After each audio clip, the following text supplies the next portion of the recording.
Hello বন্ধুরা, আজকে আমরা এই ভিডিওতে ক্লাস 7-এর সূচক অধ্যায়ের নিজে করি 5.6 এবং 5.7-এর অঙ্কগুলো দেখব। তো চলো শুরু করা যাক। 5.6-এর প্রথম অঙ্ক কি বলেছে দেখো, 9⁻² ডিভাইড 9⁻²।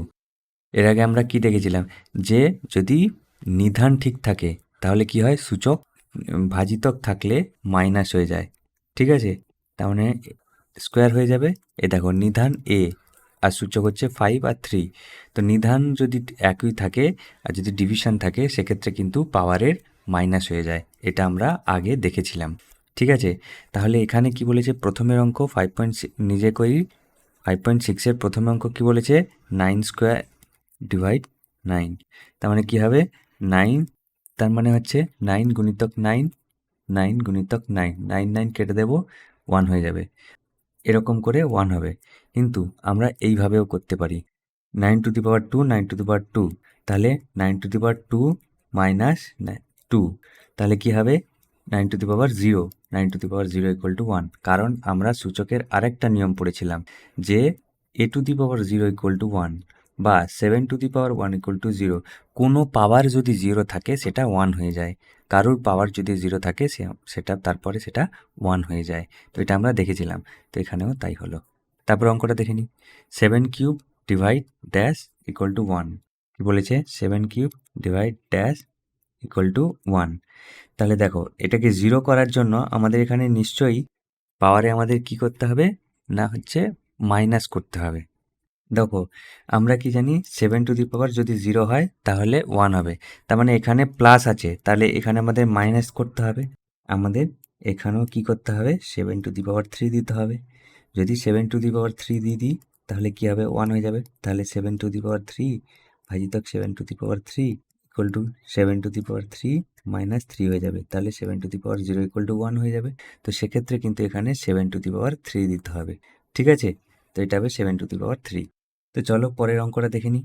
পরের অঙ্কটা বলছে 11⁻0 = কত। আমি কি বলেছিলাম আগে, যে কোনো মানে নিধানের ওপরে যদি পাওয়ার 0 থাকে সেটা 1 হয়ে যায়, তার মানে 11⁻0 = 1 হয়ে যাবে। ঠিক আছে, 11⁻0 = কিন্তু 1 হয়ে যাবে। চলো পরের অঙ্কটা, এবার কি বলেছে, 1 = 13-এর পাওয়ার কত হবে। তো আমি সেই একই অঙ্ক, এটাও তোমরা করতে পারবে আশা করি। 13⁻0 = 1 হবে, তার মানে পাওয়ারটা হয়ে যাবে 0। কোনো নিধানের যদি সূচক 0 হয় সেটা কিন্তু 1 হয়। তারপরে কি বলেছে, এটাও সেই একই রকম। কি বলেছে দেখো, 1 = -13-এর পাওয়ার কত হবে। তো এক্ষেত্রেও কিন্তু 0 হবে। মাইনাস থাক নিধানে, মাইনাস থাক প্লাস থাক যাই থাক না কেন সেটা পরে দেখা যাবে, কিন্তু নিধানে হচ্ছে যদি পাওয়ার 0 হয়, 0 পাওয়ার হয়ে গেল মানে যাই থাক না কেন সেটা 1 হবে। ঠিক আছে, এরপরে আমরা দেখব নিজে করি 5.7-এর অঙ্কগুলো। তো চলো শুরু করা যাক। দেখো প্রথম অঙ্ক কি বলেছে, 6⁵ ডিভাইড 2⁵ কত হবে। কি বলেছে দেখো, নিজে করি 5.7, 6⁵ ডিভাইড 2⁵, তার মানে হচ্ছে 6⁵ মানে কি, 6 গুণিতক 6 গুণিতক 6 গুণিতক 6, আবার 5 বার 2 হবে, 5 বার 2, তার মানে কাটো 3 3 3 3 3, তার মানে 5 বার 3 হয়ে গেল, তার মানে কত হবে, 3⁵ লিখতে পারো। ঠিক আছে, তো এইটা হবে অ্যান্সার। বা এটাকে অন্যভাবেও করতে পারো তোমরা। কিভাবে দেখো, 6⁵ মানে কি, আমরা 6কে লিখতে পারি 2 গুণিতক 3 তার হোল 5 ডিভাইড কি করতে পারি 2⁵, তার মানে 2⁵ ইন্টু 3⁵ বাই 2⁵।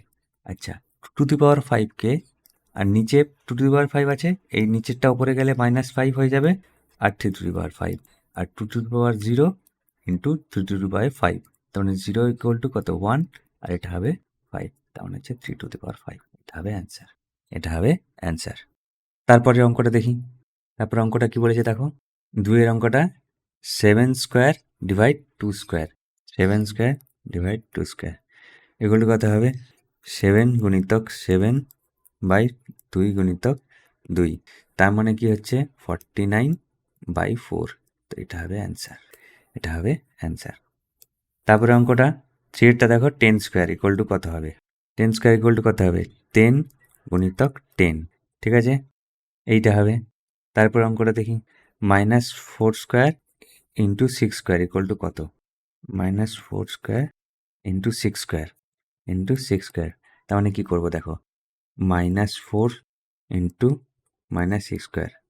তার মানে কী হবে দেখো, -4কে যদি আমরা -4 দিয়ে গুণ করি আর 6কে 6 দিয়ে, তাহলে কী হবে দেখো, মাইনাসে মাইনাসে প্লাস হয়ে যাবে, +16 হয়ে যাবে, +16 ইন্টু 6 6 36, ঠিক আছে?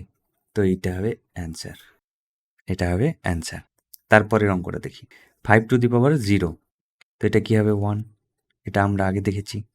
তারপরে হচ্ছে 2/3 হোল কিউব, 6টা দেখো 2/3 হোল কিউব, তার মানে হচ্ছে কি আমরা লিখতে পারি 2³/3 কিউব, বা আমরা লিখতে পারি 2 গুণিতক 2 গুণিতক 2, 3 গুণিতক 3 গুণিতক 3, তার মানে 8/3, 3 × 9, 3 × 27, এটা হবে অ্যান্সার।